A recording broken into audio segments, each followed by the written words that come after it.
Yang terhormat Bapak Kepala Sekolah SMP Negeri 1 Bukit Malintang, yaitu Bapak Zulkarnain SPD. Kemudian para peserta diseminasi budaya positif yang berbahagia. Alhamdulillah, puji syukur kepada Allah Subhanahu wa Ta'ala karena kita telah diberikan kesempatan untuk mengikuti diseminasi pemahaman budaya positif di lingkungan sekolah untuk memenuhi salah satu tugas dalam program pendidikan guru penggerak bersama dengan saya Lani Febriani, calon guru penggerak angkatan ke-10 Kabupaten Mandailing Natal. Baik, sebelum kita mulai acara kita hari ini, mari kita awali dengan bacaan basmalah.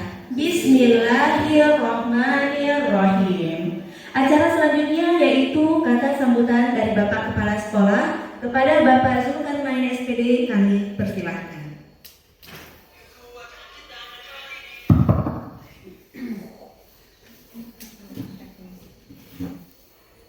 Assalamualaikum warahmatullahi wabarakatuh.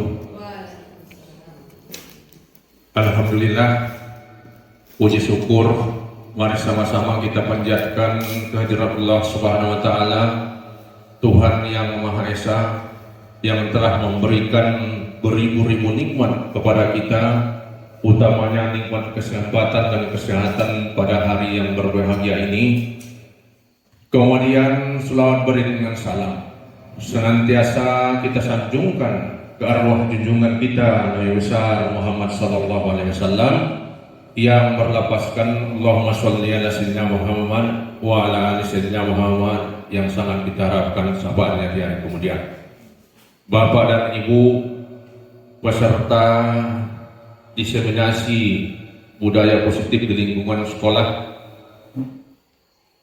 seterusnya sebagai calon guru penggerak, yakni Ibu Lani Febriani Lubis SPD yang terhormat. Pada pagi hari yang berbahagia ini, tentunya ini adalah hari yang sangat bersejarah bagi kita di SMP Negeri 1 Bukit Malintang ini, dikarenakan satu dari sekian banyaknya kita di sini terpilih kiranya sebagai calon guru penggerak, yakni Ibu Lani Febriani Lubis SPD. Patut kita berbangga, kita berbangga hati, dikarenakan salah satu guru kita di sini di SMP Negeri 1 Bukit Malintang adalah terpilih dan lulus sebagai calon guru penggerak atas nama Ibu Lani Febriani Lubis SPD. Tentunya ini kiranya nanti membawa hasil yang sangat positif bagi kita, utamanya bagi Bapak dan Ibu guru sekalian, dan secara khususnya adalah kepada kita di SMP Negeri 1 Bukit Malintang ini. Oleh sebab itu, sekali lagi selamat kepada Ibu Lani Febriani Lubis yang sebentar lagi akan menyampaikan diseminasi budaya positif di lingkungan sekolah kita ini. Mudah-mudahan apa yang Ibu sampaikan ini nanti, karena bagaimanapun yang namanya diseminasi ini adalah penyebarluasan ide, gagasan. Inilah apakah kita dapat menerima apa yang Ibu sampaikan itu nanti, dan sekaligus kita dapat menerapkannya kiranya di SMP 1 Bukit Malintang ini. Ini yang namanya Bapak Ibu diseminasi itu. Ada ide tertentu yang disebarluaskan oleh Ibu Lani Febriani di sekolah kita, ada gagasan. Kiranya gagasan dan ide ini nanti dapatlah merubah paradigma kita selama ini, bagaimana cara mengajar, dan untuk ke depan bagaimana cara mengajar yang lebih baik. Oleh sebab itu, barangkali selamat sekali lagi kepada Ibu Lani Febriani. Mudah-mudahan nanti di pengumuman akhir kiranya Ibu dapat lulus. Demikian saja, lebih dan kurangnya wassalamualaikum warahmatullahi wabarakatuh. Waalaikumsalam warahmatullahi wabarakatuh.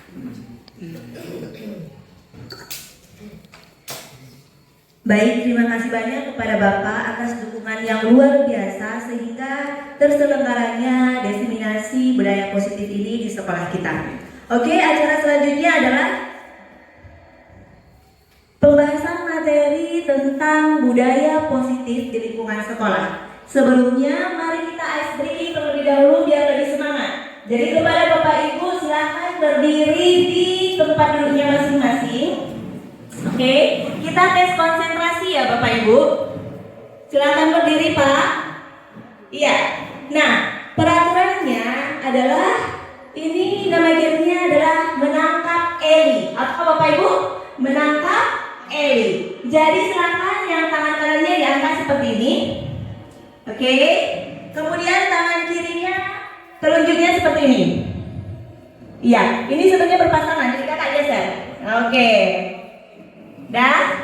Jadi ketika saya mengatakan Eli, Bapak Ibu silakan menangkap jari telunjuk dari teman di sebelahnya.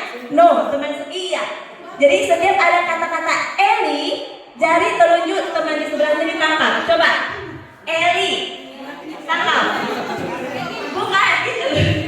Salah saja. Kakak ada teman ini aja. Tangkap. Bapak tangkap Pak Ibu Bu Yuli. Nah, gitu. Ngerti ya Bapak Ibu? Iya. Udah ngerti? Ngerti semua ya? Iya. Nanti saya terus yang ketangkap karena saya. Oh, iya nggak apa-apa Bu. Berarti konsep boleh. Ya boleh. Oke, ngerti ya?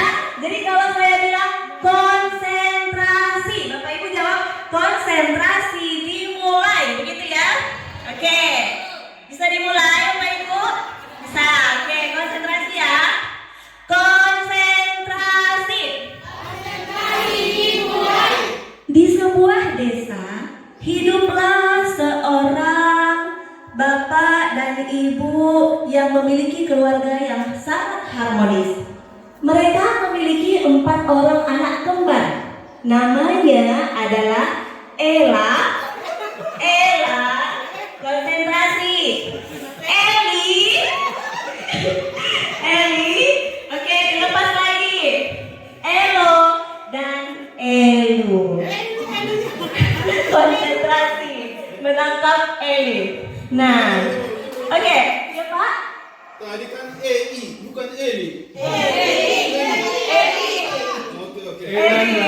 Ella enggak, Eli ya Bapak Ibu. Oke, kita mulai lagi. Ngajak dulu dipatinya terus berapa? Jadi pada suatu hari Ella berangkat ke sekolah, kemudian disusul oleh adiknya Eli, Elu dan Elo. Mereka ini adalah siswa yang sangat berprestasi. Elo itu sangat jago di bidang kesenian. Kemudian Elu sangat jago di bidang olahraga. Dan Eli sangat pintar sekali di bidang eksak. Oke, terima kasih. Silakan duduk kembali. Gimana udah konsentrasi Bapak Ibu? Nah ya. Oke, kita masuk ke materi budaya positif. Di sini ada 6 topik. Ada disiplin positif, kemudian motivasi, ada hukuman dan penghargaan, keyakinan kelas, restitusi, dan kebutuhan 5 dasar manusia. Kira-kira Bapak Ibu paling sering dengar yang mana nih? Disiplin. Kemudian yang tidak pernah didengar sama sekali, restitusi ya. Iya, karena sebenarnya sejujurnya saya juga baru dengar restitusi ini ketika mengikuti pendidikan guru penggerak. Jadi nanti kita sama-sama belajar. Saya tegaskan kepada Bapak Ibu, kami berdiri di sini bukan karena kami lebih baik, tidak ya Bapak Ibu, atau ingin mengajari apalagi menggurui, tidak. Tapi kami di sini diamanahi dari pendidikan guru penggerak untuk berbagi pemahaman selama beberapa bulan kemarin dalam pendidikan. Jadi di sini kita sama-sama belajar ataupun belajar bersama-sama. Oke, lanjut. Disiplin positif. Kira-kira Apa yang pertama kali terlintas di benak Bapak Ibu ketika mendengar kata disiplin? Tepat waktu. Iya, tepat waktu, benar. Terus apa lagi Bapak Ibu? Teratur. Iya, apa lagi? Patuh. Ada banyak hal yang sebenarnya mendengar kata disiplin itu kita udah, aduh, ini sekolah disiplin sekali. Lebih kekeluhan seperti itu. Yang terlintas di benak kita mendengar kata disiplin, peraturan, sanksi atau hukuman kalau kita tidak bisa mematuhi aturannya. Kemudian harus patuh, harus tepat waktu, harus rapi. Jadi lebih ke beban seperti itu ya. Jadi sebenarnya makna disiplin ini apa? Itu yang akan kita bahas di sini. Next. Nah, sebelum kita masuk ke makna disiplin, Bapak Ibu, silakan kita lakukan dulu ini kegiatan cobalah buka. Jadi Bapak Ibu silakan genggam tangannya satu, seperti ini, kuat. Bayangkan di dalam genggaman ini adalah sesuatu hal yang sangat berharga bagi Bapak Ibu, penting dalam kehidupan kita. Dan ini rahasia nih. Jadi teman sebelahnya lagi nih berusaha untuk membuka kepala tangan Bapak Ibu. Bagaimana caranya? Boleh dibujuk, boleh digelitikin, boleh dimarahin, atau mungkin mau ngasih duit boleh. Yang penting dia mau membuka kepala tangannya. Ayo, saya kasih 20 detik sesama temannya. Siapa yang berhasil membuka kepala tangannya? Ayo, silakan. Ayo usahain gimana caranya membuka kepala tangan di sebelah dia. Ayo. Nah, Ibu, aja, biar ada teman. Ayo. Silakan usahakan. Bagaimana caranya membuka? Berhasil? Berhasil? Oke. Ya, baik. Kira-kira ada nggak yang berhasil tadi, Bapak ya? Kira-kira kenapa Bapak mau membuka kepala? Ada kode di situ tadi, merayu dia. Tepuk tangan dulu kepada Bapak tadi. Karena dirayu, dibujuk ya. Atau ada lagi yang lain tadi yang berhasil? Oh. Kamu kepala tangan bisa dibuka? Namanya yang Bapak Ibu kritikan ya, siapa yang tahan coba lepas. Berarti Ibu nggak tahan digelitikin ya. Ada nggak tadi yang tidak berhasil dibuka? Keras banget gitu. Digelitikin nggak mempan, dimarahin nggak mempan. Oh ini. Kenapa tadi nggak berhasil? Namanya juga rahasia Pak Ibu yang berharga. Makanya tidak boleh dikasih sama siapapun. Oke, tepuk tangan dulu kepada Ibu Irma. Bagus sekali ya. Karena berharga, jadi apapun yang terjadi di luarnya, ya nggak masalah. Saya tetap teguh dengan pendirian saya tetap pegang tangan saya gitu ya. Jadi Bapak Ibu, sebenarnya yang menjadi kontrol itu kita mau membuka atau menutup tangan kita adalah siapa? Diri sendiri. Benar sekali.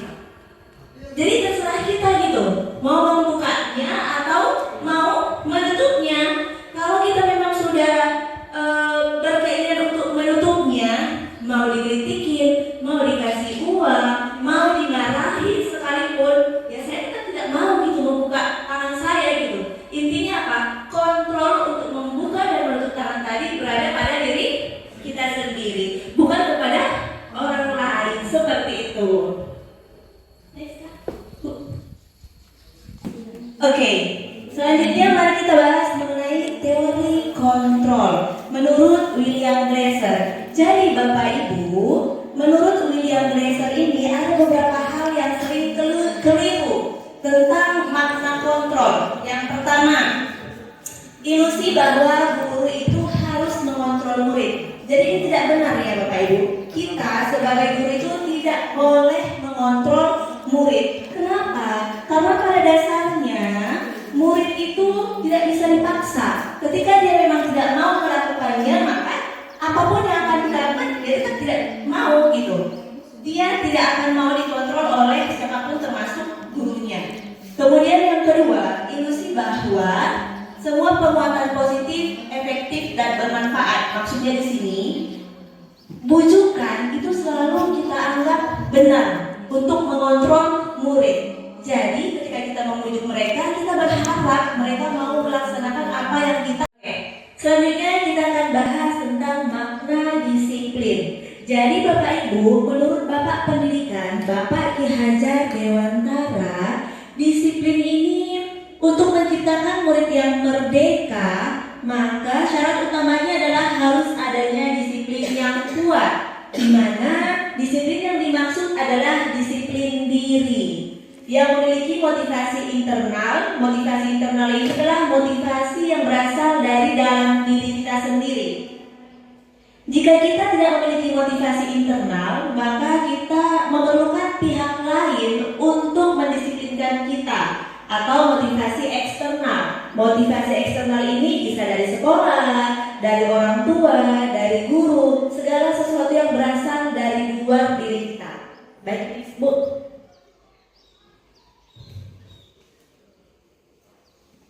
Nah, bagaimana caranya untuk menciptakan lingkungan yang positif? Salah satu strateginya adalah penerapan disiplin di sekolah. Nah, disiplin sebagai bentuk kontrol diri, yaitu belajar untuk kontrol diri agar dapat mencapai tujuan yang mulia. Tujuan yang mulia yang dimaksud di sini adalah nilai-nilai kebajikan atau nilai-nilai kebaikan yang ingin dicapai oleh setiap anak Indonesia, yaitu sesuai dengan profil pelajar Pancasila. Jadi diharapkan anak didik kita itu memiliki karakter profil pelajar Pancasila. Nah, apa aja itu karakternya? Karakternya bisa dilihat di situ, mulai dari beriman dan bertakwa kepada Tuhan Yang Maha Esa, berakhlak mulia, mandiri, kreatif, kemudian bergotong royong dan bernalar kritis. Ketika anak didik kita sudah memiliki karakter yang ini, maka terciptalah dia budaya positif. Next. Yang kedua, topiknya adalah motivasi. Jadi Bapak Ibu, menurut Dian Gosen, ada 3 jenis motivasi manusia. Yang pertama, untuk menghindari ketidaknyamanan atau hukuman. Jadi, ini adalah tingkatan yang paling rendah, di mana kita melakukan sesuatu karena kita takut akan adanya hukuman. Kemudian biasanya kalau yang motivasi yang nomor 1 ini, ketika tidak ada hukuman, maka dia tidak akan melakukannya. Misalnya datang ke sekolah tepat waktu. Dia datang ke sekolah karena takut hukuman. Ketika misalnya peraturannya diubah, tidak ada hukuman, maka dia tidak akan mau lagi datang ke sekolah tepat waktu. Kemudian tingkatan yang kedua, motivasi tingkatan kedua adalah untuk mendapatkan imbalan atau penghargaan dari orang lain. Nah, ini juga nih, kita datang ke sekolah karena hanya ingin dipuji oleh atasan misalnya, atau ingin mendapatkan penghargaan. Nah, biasanya kalau motivasinya seperti ini, berarti motivasi berasal dari luar diri, eksternal. Ketika tidak mendapatkan penghargaan atau ketika tidak mendapatkan imbalan, maka kita tidak akan melakukan hal itu lagi. Seperti itu ya. Kemudian yang ketiga, ini adalah motivasi yang seharusnya ada dalam diri kita, yaitu menjadi orang yang mereka inginkan dan menghargai diri sendiri dengan nilai-nilai yang mereka percaya. Maksudnya, ketika kita datang ke sekolah tepat waktu, bukan karena adanya hukuman atau ingin mendapatkan pujian dari atasan, tapi berasal dari dalam diri kita sendiri, menunjukkan, oh ini nih nilai saya, kualitas diri saya menghargai diri saya dengan datang tepat waktu, seperti itu. Jadi motivasinya dari dalam diri, bukan dari luar diri kita. Jadi Bapak Ibu, tujuan dari disiplin positif ini adalah menanamkan motivasi yang ketiga ini kepada murid-murid kita. Jadi mereka melakukan segala sesuatu itu bukan karena takut dihukum atau ingin dipuji, tapi kita tanamkan kepada mereka bahwa kita berbuat itu karena memang kita inginkan. Motivasinya dari dalam diri kita sendiri. Supaya apa? Supaya nanti manfaatnya bisa jangka panjang. tidak hanya sementara waktu seperti itu. Next Bu. Nah, ini sedikit ada refleksi bagi kita semua. Sebagai seorang guru, saat kita hadir mengajar di kelas tepat waktu, motivasi apakah yang mendasari tindakan kita itu? Apakah kita datang tepat waktu karena tidak ingin ditegur oleh atasan? Atau kemudian mendapatkan surat peringatan, menghindari ketidaknyamanan dan hukuman? Atau kita ingin mendapatkan pujian dari atasan, sehingga kita diberikan nanti penghargaan sebagai guru yang berprestasi seperti itu? Kemudian apakah kita ingin menjadi orang yang menghargai waktu, menghargai diri, agar menjadi teladan bagi murid kita?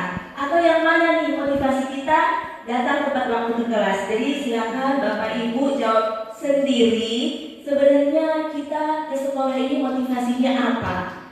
Seperti itu ya Bapak Ibu. Next Bu. Oke, topik berikutnya adalah hukuman, konsekuensi, dan restitusi. Tadi udah ditanya di awal ya, yang paling sering kita dengar mungkin hukuman dan konsekuensi, tapi untuk restitusi baru dengar seperti itu. Nah, untuk perbedaannya, sebelum masuk ke perbedaan ketiganya, silakan kita simak dulu kasus berikut ini. Iva kurang menguasai pelajaran matematika, sehingga pada saat pelajaran tersebut berlangsung, dia lebih banyak berdiam diri atau menggambar di buku pelajarannya.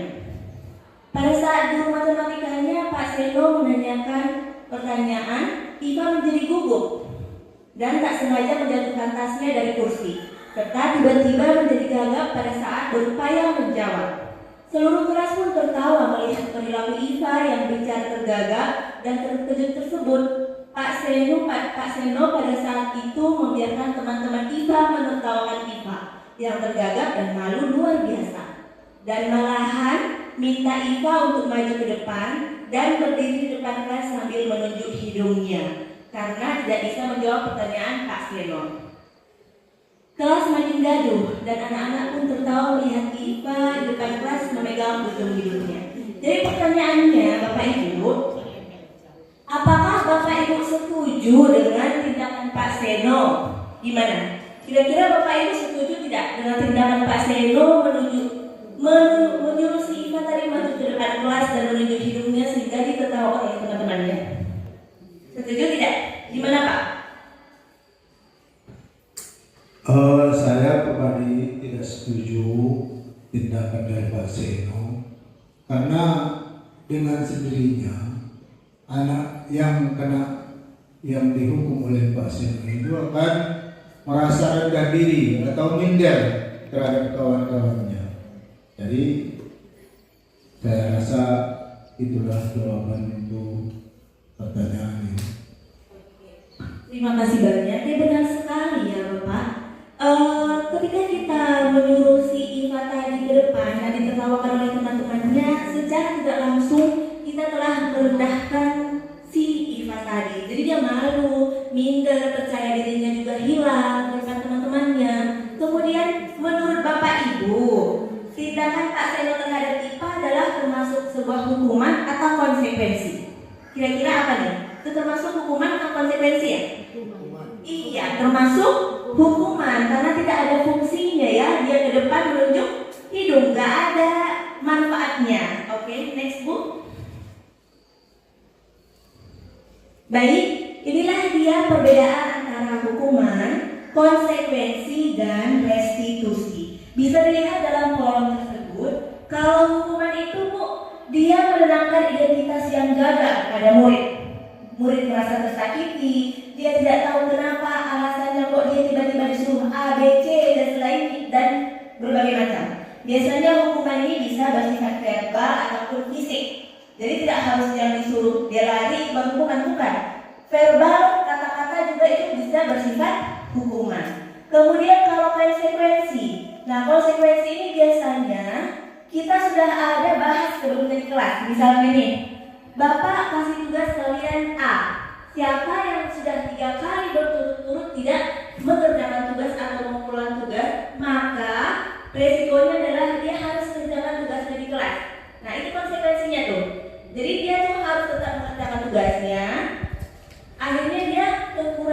waktu untuk istirahat. Jadi yang rugi siapa? Dia sendiri. Dia sudah tahu kalau tidak mengerjakan tugas berarti nanti saya tidak akan istirahat, seperti itu. Jadi tugasnya tetap dikerjakan agar dia apa nih? Supaya dia bisa bertanggung jawab. Oh, saya harus kerjain tugas ini sampai selesai biar saya bisa bermain dan istirahat bersama teman-teman. Lebih ada manfaatnya. Itu dia bedanya ya. Kemudian kalau restitusi. Restitusi ini tingkatan yang paling tinggi. Mari kita sama-sama belajar biar sampai ke tingkatan restitusi. Restitusi ini ketika murid kita ada masalah, kita mengajak dia secara bersama-sama mencari solusi bersama-sama. Supaya apa? Supaya dia juga berpikir, kira-kira apa yang bisa saya lakukan dengan permasalahan yang saya buat. Seperti itu. Jadi kita ajak muridnya bekerja sama, berkolaborasi, bagaimana cara memecahkan masalah yang dia buat sendiri. Next Pak, Bu. Nah ini dia. Coba Bapak Ibu perhatikan untuk yang pertama, mencatat 100 kali di dalam buku dengan kalimat saya tidak akan terlambat lagi karena terlambat ke sekolah. Kira-kira ini termasuk ke dalam sanksi atau konsekuensi atau termasuk ke dalam hukuman? Sanksi atau hukuman? Apa kira-kira? Apa Bu? Sanksi. Sanksi atau Hukuman. Pilih salah satu, sanksi atau konsekuensi atau hukuman. Hukuman. Hukuman menurut Ibu, kenapa kira-kira?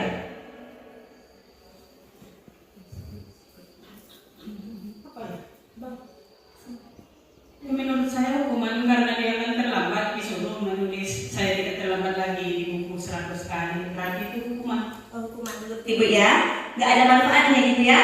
Oke, yang lainnya? Menurut Ibu konsekuensi. Alasannya apa? Kira-kira apa? Karena dengan diberikan tugas dia dengan terlambat akan mencatat 100 kali, maka mungkin dia akan ada efek jerahnya dan tidak akan terlambat lagi. Jadi menurut saya itu konsekuensi. Oke, terima kasih. Oke, next Bu, coba kita lihat jawabannya kira-kira apa? Iya, jawabannya itu berupa sanksi ataupun konsekuensi. Biasanya kita akan kasih tahu dulu nih sama murid, siapa yang tidak terlambat besok akan mencatat 100 kata saya tidak akan terlambat lagi. Jadi anak-anak udah tahu kian kalau terlambat, ini nih konsekuensi yang saya hadapi. Saya tidak akan masuk kelas dan ketinggalan pelajaran. Itu dia. Kemudian yang kedua, lari mengelilingi lapangan basket 2 kali karena terlambat hadir di sekolah. Ini termasuk sanksi atau konsekuensi ataukah hukuman? Hukuman. Apa Bu? Hukuman ya? Kenapa kira-kira? Kalau dalam pendapat saya ini dikatakan hukuman karena sebelumnya sudah diberitahukan kepada anak-anak jika terjadi hal yang demikian akan dibuat sebagai punishment. Lari-lari mengelilingi lapangan basket 2 kali. Saya pikir itu ya. Oke. Terima kasih. Oke, terima kasih. Coba kita cek Bu, apa aja jawabannya? Iya, hukuman. Sebenarnya ini kenapa dia hukuman? Ini kan dia hukuman fisik ya Bapak Ibu. Ketika dia lari-lari lapangan basket 2 kali gitu, sebenarnya manfaatnya untuk dia apa? Cuman capeknya aja gitu ya. Dan kita pun di sekolah kayaknya kalau ada murid yang terlambat, kita tuliskan siapa yang terlambat akan keliling lapangan, itu gak ada. Ini kalau mereka kita setuju terlebih dahulu sama murid, itu namanya konsekuensi. Tapi kalau seperti ini itu dia bersifat hukuman. Yang ketiga, membersihkan coretan yang dibuatnya di meja tulis. Ini termasuk sanksi atau hukuman? Apa? Konsekuensi. Iya, benar. Karena ada manfaatnya ya, setelah dia coret, dia dihapus lagi seperti itu. Jadi dia harus bertanggung jawab. Coba cek Bu. Iya, benar sekali. Kemudian yang keempat, murid diminta untuk push up 15 kali karena tidak menggunakan masker ke sekolah. Itu termasuk apa? Hukuman. Iya benar, hukuman. Berarti udah mulai paham ya Bapak Ibu. Kemudian yang terakhir, menggantikan kertas tugas temannya yang telah dicoret-coret. Iya, konsekuensi. Baik, terima kasih. Lanjut Bu. Nah, ini nih salah satu yang saya juga baru menyadari Bapak Ibu, ternyata ada istilah dihukum oleh penghargaan. Apa maksudnya? Selama ini saya sendiri itu berpikir ketika kita memberikan penghargaan atau reward kepada murid kita, mereka akan jauh lebih senang, lebih termotivasi. Ternyata hal itu salah besar. Ternyata memberikan penghargaan itu, Bu, tidak selalu memberikan dampak positif bagi siswa. Justru dampak negatifnya banyak. Yang pertama, akan memberi pengaruh jangka pendek dan jangka panjang. Maksudnya seperti ini.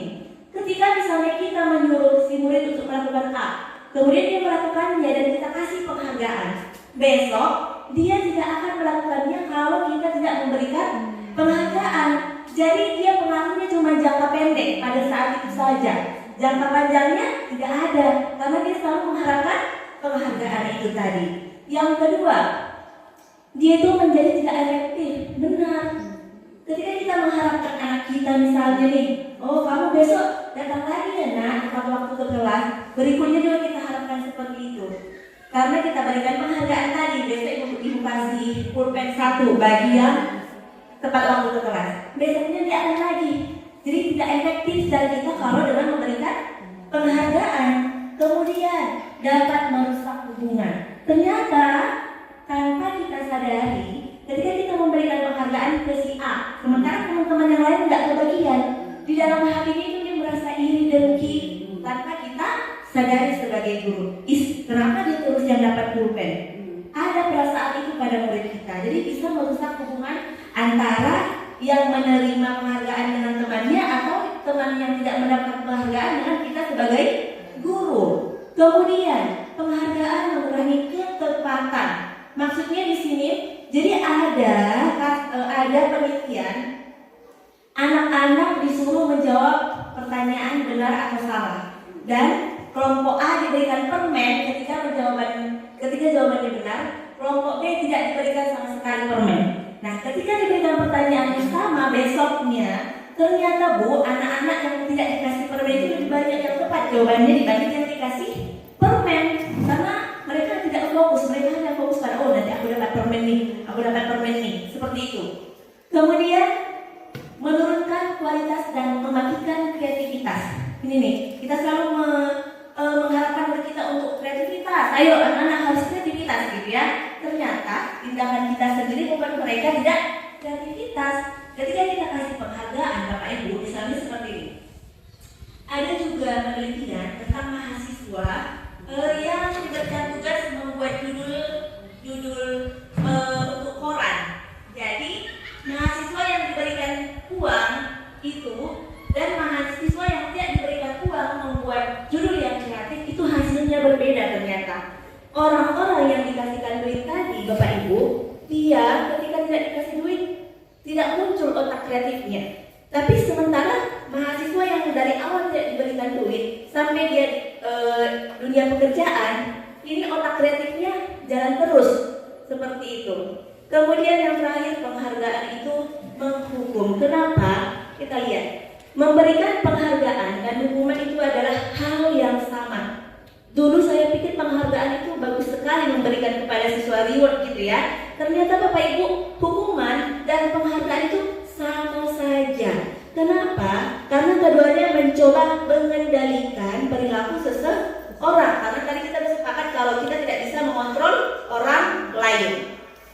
Karena orang pada dasarnya tidak suka dikendalikan, dalam jangka waktu lama, penghargaan akan terlihat sebagai hukuman. Jika suatu penghargaan diharapkan, namun kita tidak mendapatkannya, maka kita akan merasa dihukum oleh penghargaan itu sendiri. Seperti itu ya. Lanjut. Oke, biar lebih semangat lagi kita ice breaking dulu ya. Ayo sekarang semuanya berdiri. Relax sejenak biar otot-ototnya juga ikut relax ya Bapak Ibu. Silakan. Oke, gerakannya silakan ikuti ke depan.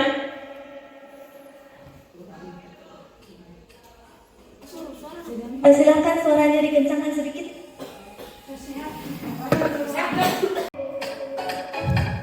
Ayo semangat.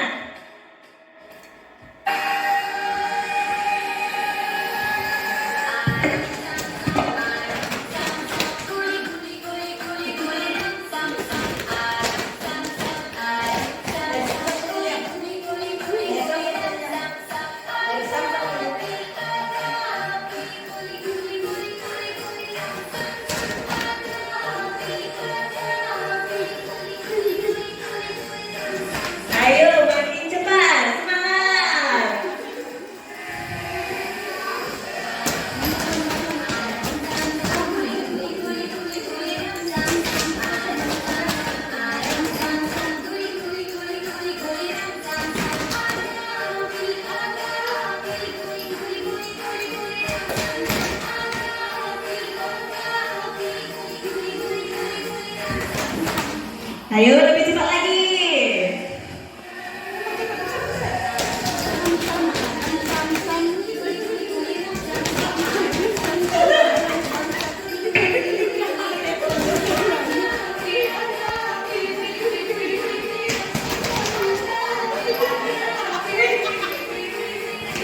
Lebih cepat lagi.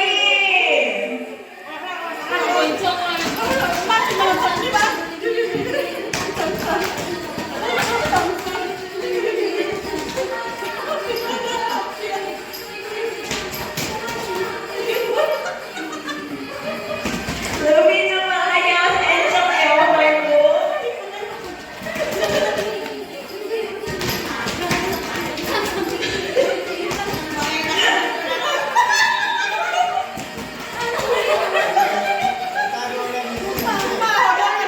Lagi, oh, udah. Oke, silakan duduk Bapak Ibu. Cukup berkeringat ya.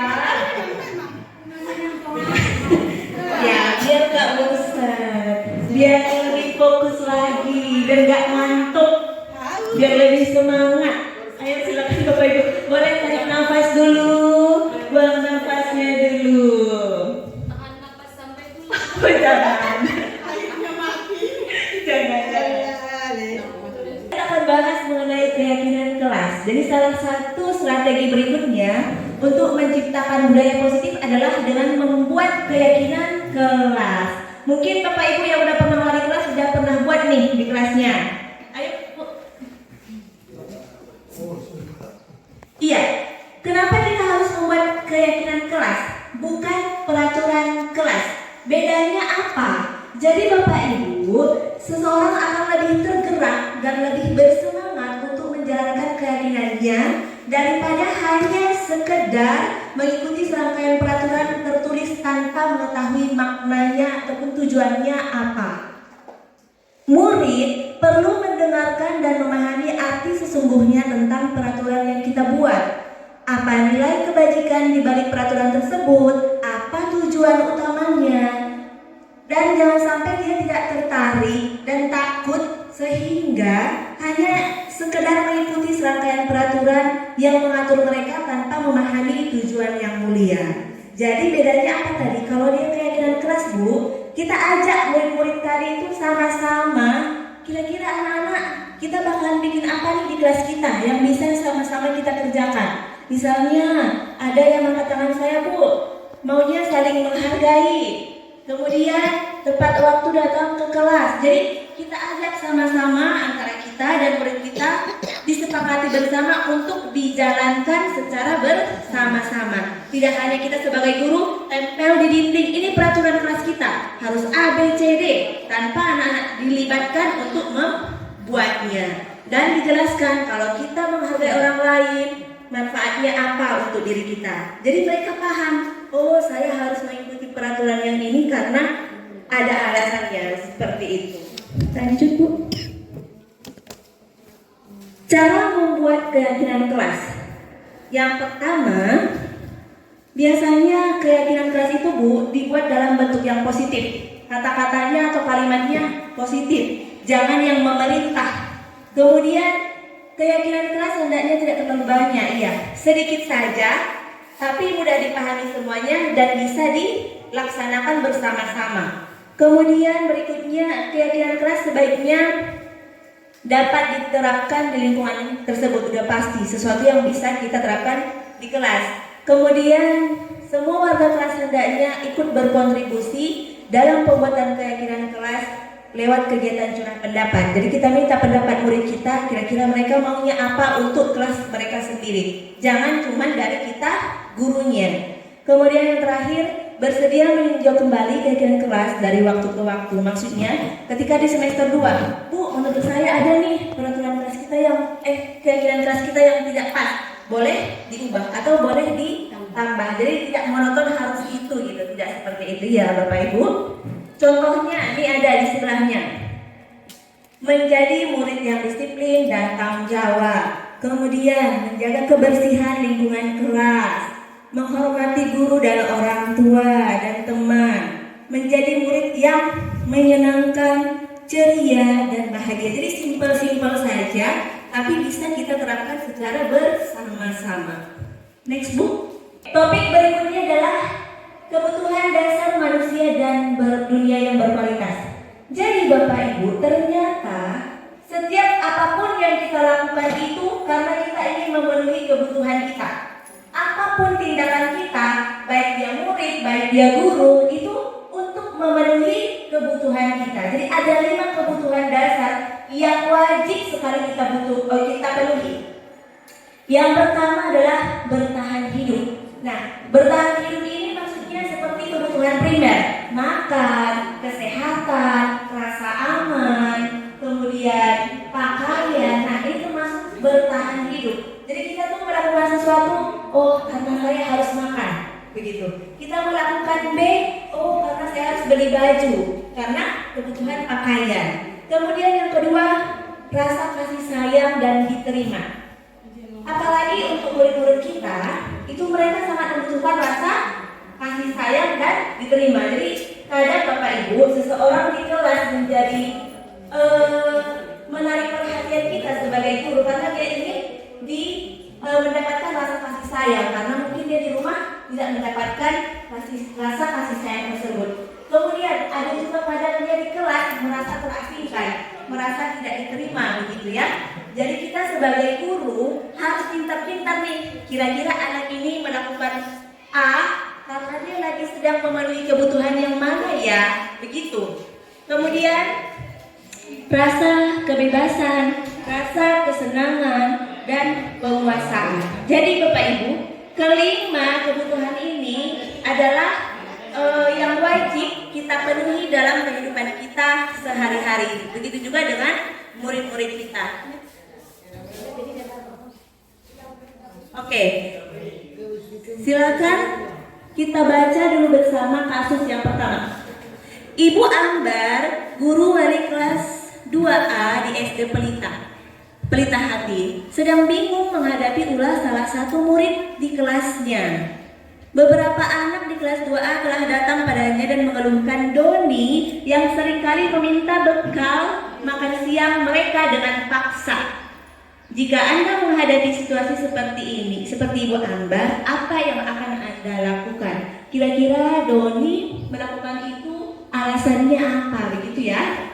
Jadi si Doni ini kalau makan siang sering sekali mengganggu temannya, meminta bekal teman-temannya. Jadi Bapak Ibu, kalau misalnya si Doni menjawab, ketika kita tanya, Doni, kenapa kamu nak selalu meminta bekal teman-temanmu dengan paksa? Dia menjawab, karena dia lapar dan orang tuanya tidak membawakan bekal makan siang. Jadi kita sebagai guru akan mengidentifikasi nih, oh si Doni sedang memenuhi kebutuhannya untuk bertahan hidup karena makan. Kemudian jawaban kedua, jika Doni menjawab bahwa alasannya mengambil bekal temannya karena dia merasa senang temannya jadi memperhatikan dia. Ternyata si Doni bersikap seperti itu karena dia hanya ingin cari perhatian dari teman-temannya. Berarti dia sedang berusaha memenuhi kebutuhannya akan.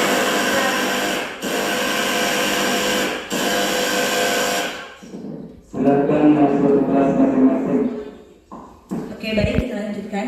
Berarti Bapak Ibu dia sedang berusaha memenuhi kebutuhannya akan rasa kasih sayang dan rasa diterima oleh teman-temannya. Kalau kasusnya seperti ini, berarti kita butuh kerjasama dengan orang tuanya di rumah. Kita kasih tahu, si Doni ini kalau di sekolah selalu minta perhatian Bapak Ibu.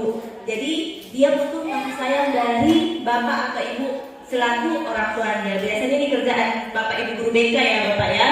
Kemudian berikutnya, jika Doni menjawab dia merasa hebat karena temannya jadi takut dengan dia dan menuruti keinginannya. Nah, ini berarti si Doni sedang berusaha memenuhi kebutuhannya atas kekuasaan. Jadi murid itu senang sekali kalau dia merasa pemimpin di kelas.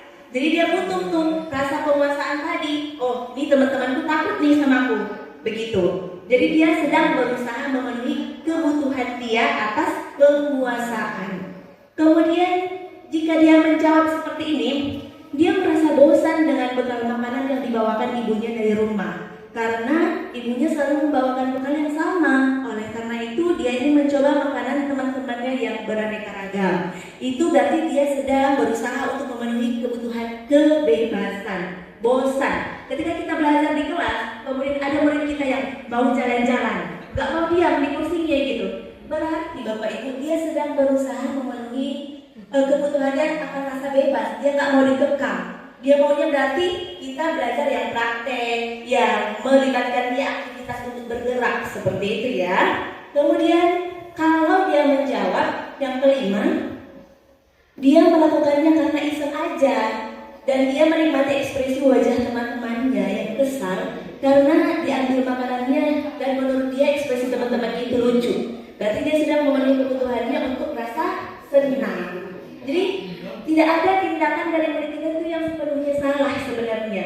Semuanya hanya ingin memenuhi 5 kebutuhan dasar dia. Apakah dia penguasaannya, apakah rasa senangnya, ataukah dia ingin dikasih rasa kasih sayang begitu. Jadi ketika ada murid kita yang bermasalah, kita tanya baik-baik alasannya apa. Baru kita identifikasi nih, oh dia lagi butuh kasih sayang. Berarti tindak lanjut kita sebagai guru juga lebih tepat dibanding kita harus marah-marah, ya kan? Kita harus tahu dulu nih, oh dia lagi butuh rasa bebas. Jadi kita koreksi dulu dia inginnya apa, baru kita kasih solusi yang lebih tepat. Tidak perlu marah-marah. Thank you. Nah ini nih 5 posisi kontrol. Tadi kuncinya adalah kita hanya bisa mengontrol diri kita sendiri, bukan orang lain. Jadi posisi kontrol ini Bu ada 5. Pertama penghukum, kedua pembuat merasa bersalah, ketiga teman, kemudian pemantau, dan yang terakhir manajer. Jadi kita sebagai guru seharusnya harus sampai ke titik manajer, sama-sama belajar. Memang posisi manajer ini lumayan susah ya, harus menahan emosi dan sebagainya. Jadi kita pada sesuatu kita termasuk ke yang mana? Next. Ini dia. Posisi kontrol sebagai penghukum. Ini jujur saja saya sendiri juga masih di posisi ini kadang. Jadi kalau penghukum ini Bapak Ibu, seseorang penghukum bisa biasanya menggunakan hukuman fisik maupun verbal. Biasanya menggunakan nada tinggi, suara tinggi sambil menunjuk-nunjuk murid dan menghardik. Nah, ini namanya posisi penghukum. Misalnya, patuhi aturan saya. Awas kamu ya kalau besok terlambat lagi. Loh, kemudian kamu selalu saja salah. Atau selalu pasti kamu yang terakhir selesai. Atau mungkin kamu lagi yang terlambat. Nah, ini posisi kita berarti kontrolnya sebagai penghukum. Hasilnya apa Bapak Ibu? Hasilnya murid kita itu akan merasa tersakiti. Bisa jadi dia benci dengan kita atau dendam dengan kita, sifatnya lebih agresif. Kita marah 1 kali, dia marahnya 2 kali, seperti itu. Jadi tidak akan ada hasil yang positif. Kemudian yang kedua, pembuat merasa bersalah. Nah, ini saya juga pernah nih melakukan posisi ini. Jadi di sini murid akan memiliki penilaian diri yang buruk tentang dirinya. Murid merasa tidak berharga dan karena telah mengecewakan orang-orang yang dia sayangi. Kalau di sini biasanya nada suara kita tuh lebih lembut sedikit dibanding tadi yang posisi penghukum. Misalnya begini, Ibu sangat kecewa sekali dengan tingkahmu tadi. Jadi itu dia merasa bersalah. Kemudian berapa kali Bapak harus memberitahu kamu, besok jangan terlambat lagi ya. Atau gimana coba? Kalau orang tua kamu tahu kamu selalu berbuat begini di sekolah. Nah, ini menimbulkan rasa bersalah pada murid. Tapi hasilnya gimana? Hasilnya juga dia merasa dirinya tidak berguna, sudah mengecewakan orang-orang yang dia sayangi. Hasilnya tidak positif Bapak Ibu. Saya juga pernah melakukan ini. Kemudian berikutnya nih, posisi teman. Ini baik memang, tapi tidak sepenuhnya baik. Kenapa? Di sini guru pada posisi ini tidak akan menyakiti murid karena kita anggap teman tadi ya. Kemudian akan tetap berupaya mengontrol murid melalui persuasi. Persuasi itu kalimat rujukan. Sebagai teman, jadi contohnya begini. Ayolah bantu ibu, demi ibu loh nak.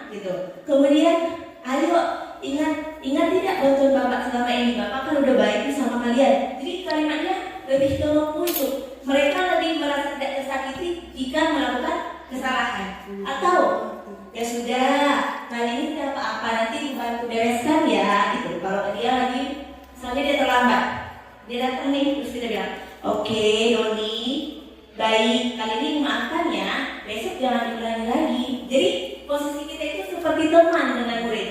Ada baiknya, ada. Ketika kita bersama murid tadi, dia akan merasa dekat dan melakukan apa yang kita inginkan. Tapi negatifnya, biasanya anak-anak tidak akan berperilaku sama dengan guru yang lain.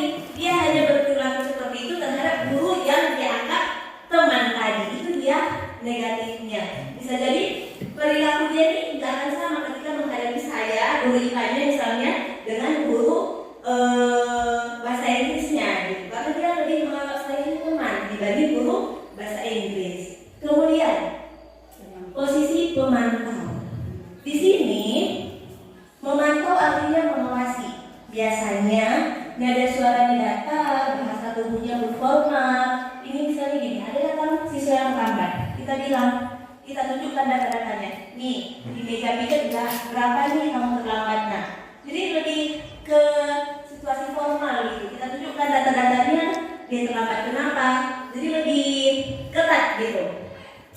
Ditanya peraturannya apa yang telah kamu lakukan, sanksi atau konsekuensi apa yang dia dapat ketika melanggar peraturan. Kemudian yang terakhir Bu, manajer. Inilah dia posisi paling tinggi dan paling bagus dan paling baik.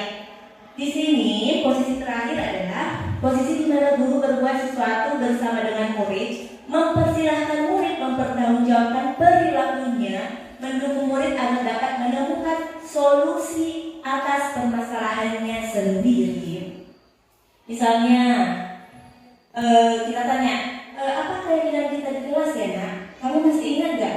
Misalnya ada nih murid yang tidak mengumpulkan tugas sudah 3 kali berturut-turut. Kita kasih waktu dulu ya kan? Nah, udah dikasih waktu dia tetap gak mengerjakan tugasnya. Jadi kita tanya, kamu kenapa nak kok tidak mengerjakan tugas? Sudah 3 kali berturut-turut nih. Udah ibu kasih batas waktu maksimal, udah ibu ingatkan, kamu tetap sama saja tidak mengerjakan tugas. Dia bakalan jawab kan? Iya Bu, saya lupa misalnya gitu ya. Memangnya kamu tidak tanya ke teman-teman, tanya lagi sama kita. Jadi intinya tidak ada emosi di situ. Kita harus kontrol diri kita supaya tidak emosi ketika menghadapi permasalahan murid ataupun siswa. Jadi semua tindakan di manajer ini itulah yang dinamakan restitusi tadi. Tindakan restitusi ini Bu ada 3 tahapan. Nih, jadi disebut segitiga restitusi karena ada 3 tahapan kita untuk melakukan posisi manajer. Yang pertama, ketika ada masalah sama murid, kita stabilkan dulu identitasnya. Maksudnya gini, ketika dia datang ke kita, kamu tadi tahu ya kenapa dipanggil? Iya Bu, tadi saya menjawab asal-asalan di kelas. Kan biasa tuh kita bertanya ke murid, dia jawabnya asal-asalan gitu, nggak sopan. Jadi, tahu Bu, tadi saya menjawab asal-asalan di kelas kan gitu. Kira-kira gini ya nak, di dunia ini tidak ada orang yang tidak pernah berbuat salah. Kita bilang dulu seperti itu. Jadi dia posisinya ini tidak disalahkan, sama netral. Baik dia perilakunya, perbuatannya, ucapannya, ibu pun pernah berbuat salah. Ibu tidak sepenuhnya menyalahkan tindakan kamu tadi, Arba'in. Pasti kamu punya alasan kan, kenapa menjawab asal-asalan tadi di kelas? Kita tanya, kita stabilkan dulu identitas dia, jadi dia tidak merasa bersalah gitu. Kemudian validasi tindakan yang salah. Di sini mengenali dan mengakui kebutuhan murid sehingga memperbaiki hubungan dengan murid. Ini tadi kita identifikasi dari jawaban dia, kita tahu dia sedang memenuhi kebutuhan yang mana dari 5 kebutuhan dasar. Misalnya dia bilang, nggak apa-apa Bu, sebenarnya saya cuma biar lucu aja tadi saya jawab kayak gitu kan? Berarti dia memenuhi kebutuhan rasa senang. Dia cuma bikin gaduh aja, dia senang aja dia gitu, biar lucu katanya kan? Nah, kita bilang, emang kalau kayak gitu kira-kira bagus tidak? Kita tanya. Enggak sih Bu, pasti dia bilang kayak gitu kan ya? Jadi kita telusuri satu-satu, jangan terburu-buru untuk emosi. Kemudian yang ketiga, menanyakan keyakinan kelas. Jadi udah kita tanya, kamu masih ingat gak keyakinan kelas kita? Ingat Bu, bisa tidak? Atau kita bantu ingatkan. Salah satunya adalah menghargai orang lain, guru dan teman. Kira-kira kalau kamu bersikap kayak tadi itu udah Sesuai belum sama keyakinan kelas kita? Katanya, tidak Bu, katanya gitu kan. Baru, kamu ingin berubah tidak atau ingin memperbaikinya? Iya Bu. Ya seperti itulah kira-kira salah satu percakapannya. Atau ini dia salah satu contoh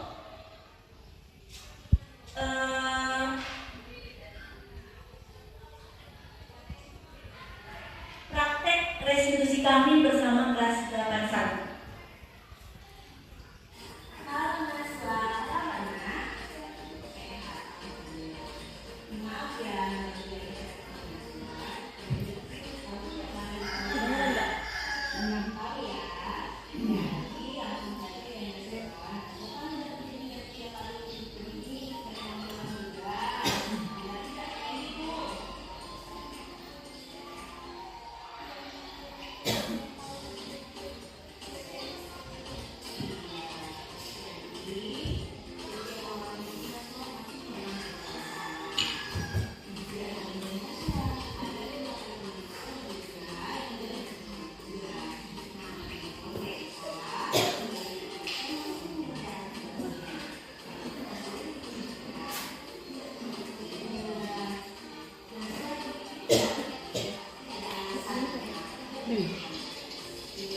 Suara muridnya yang kecil.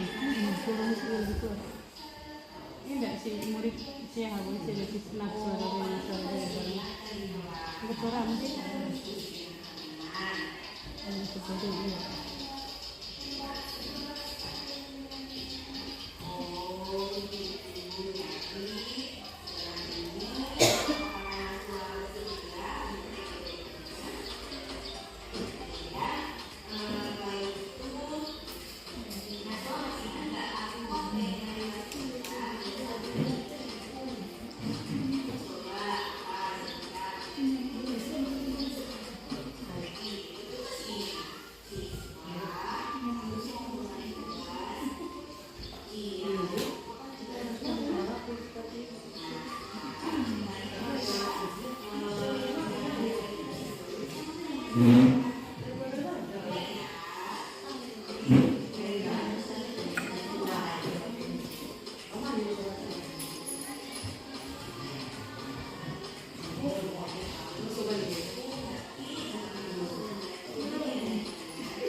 Oke, itu tadi salah satu praktek restitusi yang kami lakukan di kelas 81. Jadi Bapak Ibu, yang paling penting sebenarnya, kalau ada anak kita yang bermasalah, jangan sampai kita tegur di depan teman-temannya. Kita ajak ke ruangan, jangan di ruangan guru juga, karena guru yang lain juga akan melihat gitu. Kita ciptakan kondisi lingkungan yang nyaman untuk dia bercerita. Jadi ketika dia udah bisa mengeluarkan semua apa yang ada dalam hati dan pikirannya, kita lebih tahu sebenarnya tindakan kita sebagai guru itu harus bagaimana, gitu ya. Jadi kita nggak perlu emosi keluar urat-urat makin tua makin cepat begini ya kan, naik darah tinggi gitu. Jadi sebenarnya kita hanya butuh komunikasi yang baik antara kita dan murid dalam menyelesaikan masalahnya. Jadi saya rasa cukup sekian materi yang bisa saya sampaikan. Saya harapkan semoga budaya positif ini bisa kita terapkan di sekolah kita. Tidak hanya saya sendiri, tapi harus berkolaborasi saya, rekan-rekan semua, murid, kepala sekolah, semuanya bekerja sama agar budaya positif ini bisa kita terapkan di sekolah kita. Kita mulai dari diri kita sendiri, menjadi teladan bagi murid-murid kita supaya bisa menjadi contoh bagi mereka. Nah, setelah itu baru budaya positif akan bisa kita jalankan di sini sehingga menciptakan murid yang merdeka, bertanggung jawab dan mandiri. Saya pikir cukup sampai di sini. Untuk terakhir, masih punya tenaga untuk bergerak? Masih? Oke. Silakan Bapak Ibu sebagai penutup biar happy gitu ya. Iya, kita kita goyang sama-sama, namanya goyang kewer-kewer. Tapi sebelumnya saya tutup dulu dengan bacaan Alhamdulillahirabbil alamin. Terima kasih banyak atas waktu yang telah diberikan oleh Bapak Ibu semua. Iya, atas kerjasamanya juga. Assalamualaikum warahmatullahi wabarakatuh.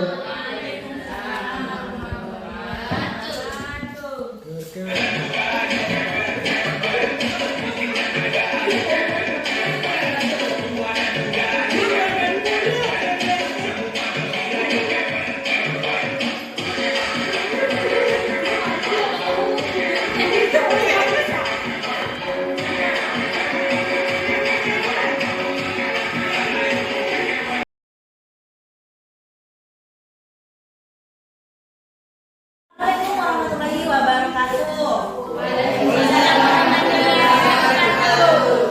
Selamat pagi, selamat siang, Nak. Ya, sesuai dengan janji kita kemarin, hari ini kita akan membuat keyakinan kelas. Membuat apa?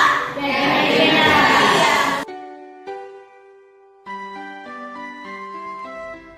Keyakinan kelas dibuat melalui curah pendapat, di mana setiap siswa akan menuliskan pendapatnya dalam sticky notes yang dibagikan.